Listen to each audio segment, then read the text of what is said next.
rather spend? I asked the question I already knew. Like I knew the answer. So I'm telling you, like I'm letting you know that this makes sense. So I tell you straight up, I'm not here to convince you. I just want you to see it so it makes sense to you. Cool? Right? So then I go through my a few different trips. Okay? Now I'm not gonna go through a bunch of trips. Here's what I want you to understand, guys. Like I said, you don't have to say everything on every trip. If you have a story on a trip, I would rather you say that than say anything on the screen, right? You can have the trip on the screen, they can read it, but if you have a story about it, and it doesn't have to be your own. If you haven't been there, but for instance, I'm gonna give you my story on Dubai. If you know my story now, you can attach that to this slide. Make sense? So when I get to the slide, I'm gonna say, cool, then we have Dubai. Right? One of the most requested trips. Now, let me give you my experience on Dubai. When I arrived there, because of my membership, I had a private driver pick me up from the airport, took me to my resort. The next day, we went on a desert safari tour. They took us on the desert, right? We got put in these Land Rovers. We was going up and down the sand dunes like a roller coaster, right? And then we got to ride four-wheelers right in the middle of the desert. Then they took us out. We had a private buffet barbecue right in the middle of the desert, right? We got to watch free belly dancers, fire shows, henna tattoos. We got to ride camels. The following day, we went on a Dubai city tour where we went shopping, we went sightseeing, and then they even took us to Atlantis to have lunch. All of that was included in my trip, and I spent less than $500 a person. Now, do you think what I just said is gonna, you think they visioning this in their head? Or you think me saying, we got Dubai 5 days, 4 nights, Fairmount Dubai, 5 breakfasts, 2 dinners, 4 days, safari tour, Dubai United Arab Emirates, you got Emirates. Emirates. That sounds like a disease. You got the Emirates, Carl, you got Emirates? Right, so give a story, right? You don't have to say, so guys, understand, you don't have to say everything on every side. If you have a story about it, or you know someone else's story about it, say that, okay? So now, I like to have pictures. If you guys have pictures, if you haven't taken a trip, or you don't have any pictures, but let's say you're part of Team Live, we have some team pictures, you can go through team pictures up there, right? So let me show you how to play with your words. You can say, here's the team in Dubai, here's the team in Mexico. I didn't say I was there, I just said the team. Right? When I first got started, see, y'all spend too much time figuring it out. People are like, oh, I gotta take a trip first. I'm like, they took trips, I ain't gotta take no damn trip. Give me your pictures real quick, right? Here's the team in Dubai, here's the team in Thailand, man. The team take a lot of trips, this is what we do. Right? So, here's another, if you have pictures, right? You do not have to have a full story on every picture. You can just say what it is. So I'll give you an example, right? I said, this is me doing a shark dive in Dubai, snorkeling in Mexico, playing with some tigers in Thailand. One of my favorite trips, right? And I usually explain one picture, right? Here's why I personally explain this one, because it has a lot of value. So I said, this is probably my favorite picture. This is me and my family. All right, it's all about first time in Disney World. Now, it took my mother 52 years to get there for the first time, but it only took my daughter 4 years to get there for the first time because of that blue sign she's holding on. Right? Do you think that they'd be like, man, this is like, I wanted to go there? Right? So the only thing I'm trying to do is relate to the people. I'm not trying to sit here and teach people a lot of stuff. I just want everything that I say, I want to connect with people. I want them to say like, yeah, that's me too, not so what. It doesn't look like I'm bragging, it's like, man, that's dope, I can do that too. Okay? So now we come to halftime. My time. So in the game of basketball, at halftime, the teams break. They stop playing the game, they get to go into their locker rooms, and they get to regroup. Okay, they get to think about, they get to strategize for the next half, because the next half is important, because now we're about to close the game. Okay, so halftime for us is the transition from the travel to the business. Right? Now you have to talk, now you gotta get serious. Like, listen, all right, guys, I'm about to switch gears here. Okay, so quick bonus, right? I usually tell people, listen, if you just like to travel and you don't care about making any money, you can just do that first part. This second part is completely optional. Everybody say optional. Optional. And you can play on words like that. I learned that from people like Tara Davis, told me to say stuff like that. Like, tell them to say it again, right? Like say optional. Everybody say optional. Just makes them happy. Right? So, halftime is just the transition from the travel to the business. So once again, same thing. In the transition, I want to give stories, but at the same time, I want you to understand how I felt. And here's why I think this is one of the biggest skills I have, because I never give the presentation from the level that I am. I give the presentation from the way I felt the day I sat in the seat. So I'm always telling stories about myself or people from the day we sat in the seat. Because do you think they can relate to an R&D making X amount of dollars retired, or a person sitting in a seat that's working 2 jobs, living check to check, trying to figure out what they need to do with their kids? Which one they relate to more? The second one, right? So when I'm talking, I want to relate. So I tell them this, right? So this is completely optional to you, but the day I looked at this, it didn't feel so optional for me. Here's why. I was sitting in a chair with you, I had a college degree. Anybody have a college degree here? I was working 2 jobs. Anybody work 2 jobs here? But I was still living check to check. I was still just getting by. See, here's what I understood. I understood that what I had been doing for the last 7 years got me to that exact moment. And if I kept doing it for another 7 years, I knew that nothing would change. Here's the sad part. I had no plans to change it. And a lot of times you lie to yourself. You go to the same job, you pay the same bills, you make the same amount of money, and for some reason, something's gonna magically change you this year. It ain't gonna happen. You see, I knew that, so I needed something to change it for me. I needed to disrupt the pattern that I was already living in.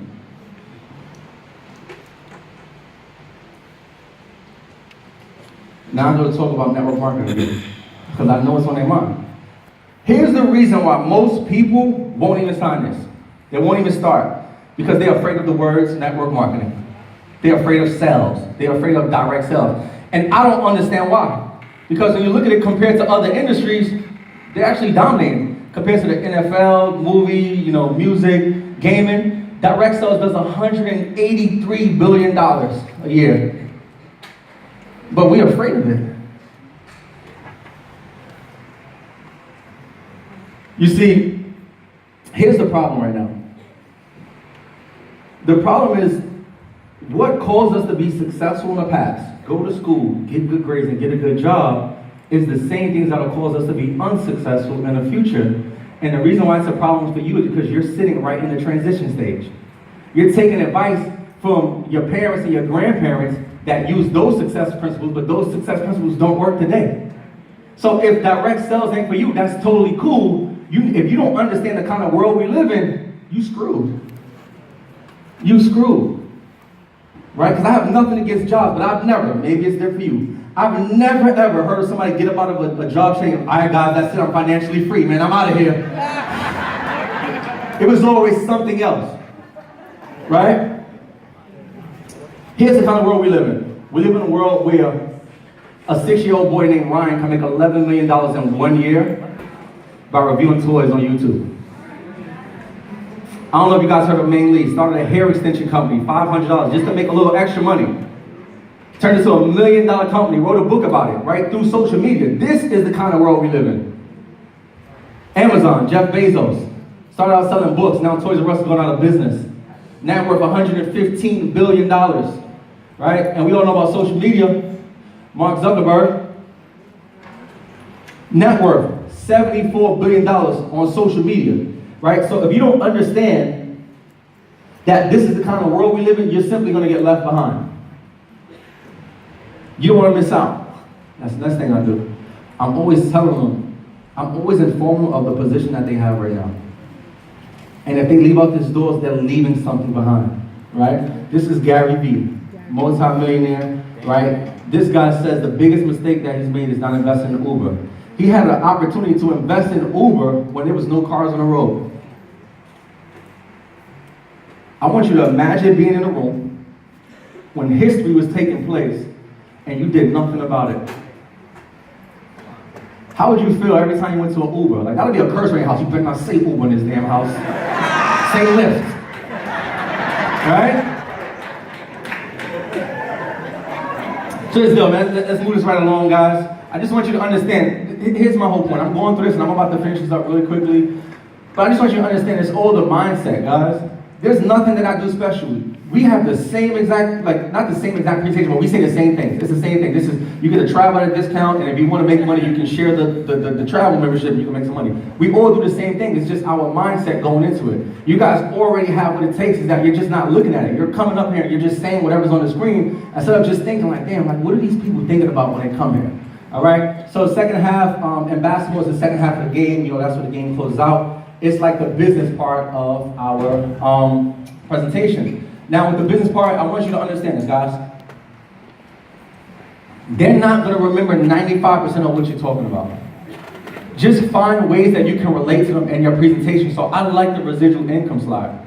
Here's why. I told them, you know, once the team grows to 60 people, you get a residual income. You know, you start to get down to 15 for every month. I love the fact because this will outlive you. You can pass it on to your children and their children and their children. Okay, here's what I loved about this residual income. I knew at my job, no matter how many years I put in, no matter how much effort I put in, when I died, my pension would die with me.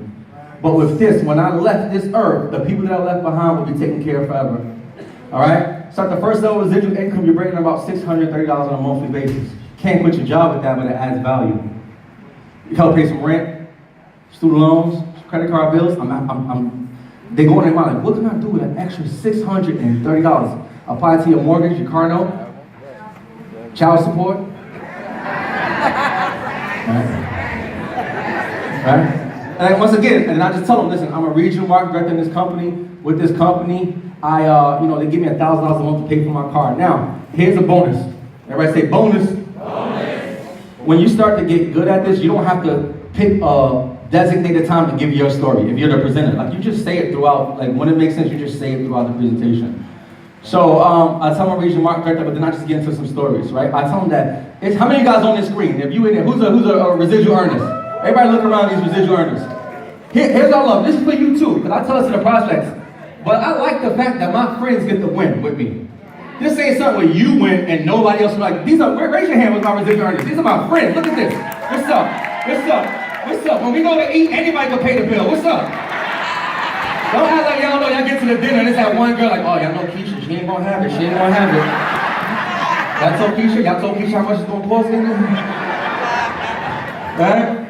Tell stories, right? You guys here, you're gonna hear from all these people. We got Tara, she's speaking today. You heard from Eddie, that's me. And we got Lily, stand up, Lily. We got Lily in the building. So sometimes I don't like her to stand up because then she takes like the energy off of me, like you more popular. Right? So, real quick, guys, got a few minutes, right?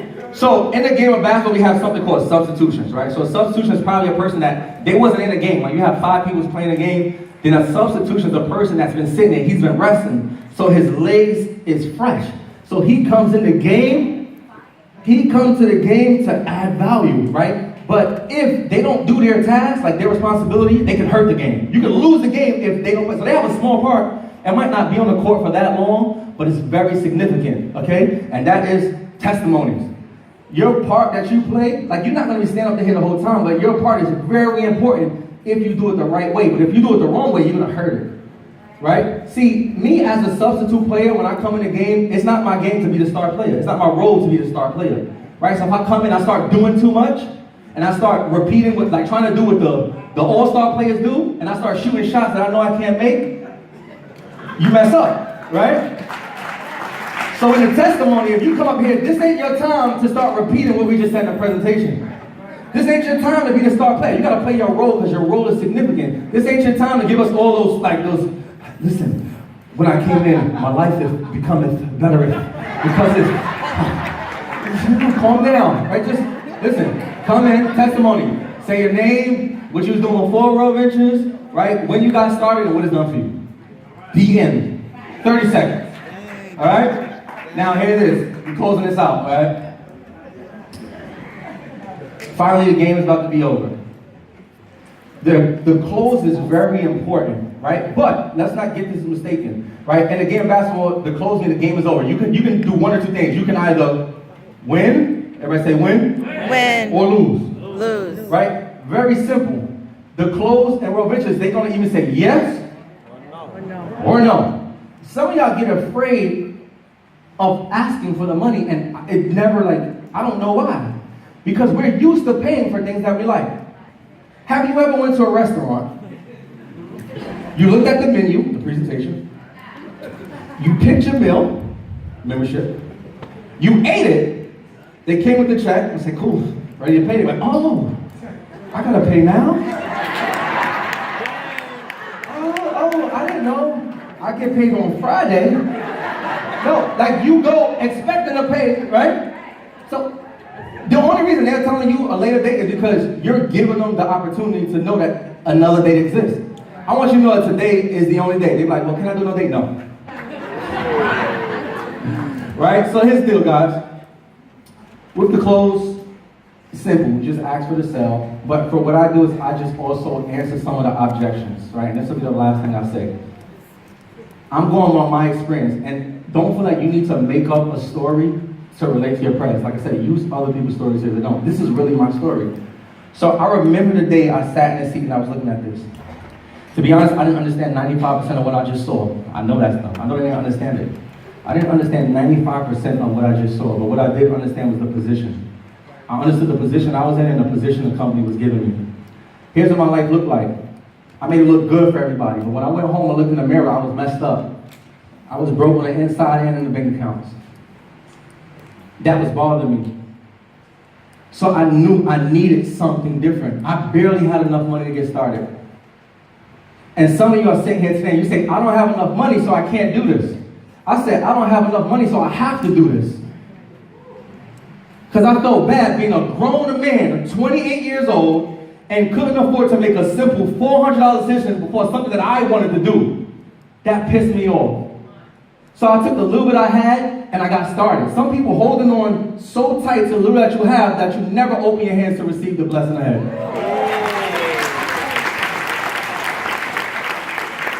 There was another thing. I was working 2 jobs. I was throwing parties at night to make extra money. I didn't have enough time.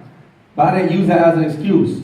I used this to create the time of my life. I did this on a very part-time basis. Soon I was making enough money to leave my second job, create a little more time for me. Eventually, on a part-time basis, I was making a nice income part-time. If you could make an extra $10,000 on a yearly basis part-time, on top of what you're making at your job, how many of you guys would be open to that? Eventually, it grew. I actually left my job. And that's what gave me the freedom. See, I get to take my daughter to school every day. I pick her up.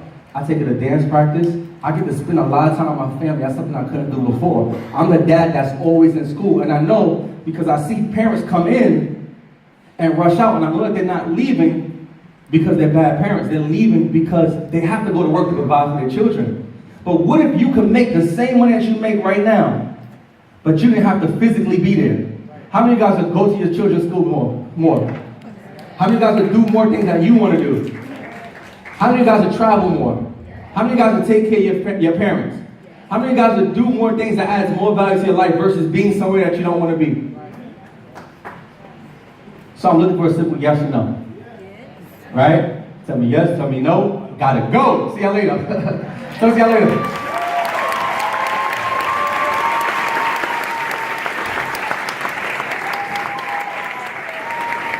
Sorry.